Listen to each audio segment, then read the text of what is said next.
দেখুন আমাদের কিস্তিওয়ালা ভাইরা যেভাবে কাম করতেছে আমাকে ডাইরেক্ট লাইভে দিয়া লাগছে এত রাখি পাছু কারে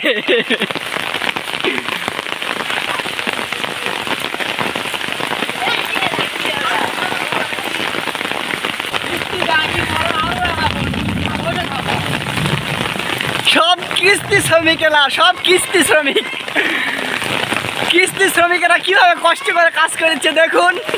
আসলে ভাই শোনো, তুমি ভুল করছিস, এরা কিস্তি শ্রমিক লয়, কিস্তি এর শ্রমিক বানাছে।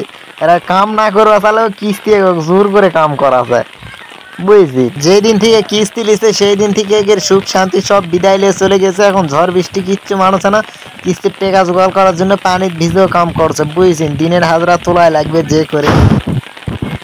ওই একটা কথা আছে না যে কিস্তির জ্বালা বড় জ্বালা, সেই জ্বালার ভুক্তভোগী এরাই, বুঝছেন। আবার এইদিকে দেখো চেংড়া ফেংড়াটা স্কুলত বল খেলছে, আর ওইদিকে ওরা কাম করে জীবন শেষ করছে কমো।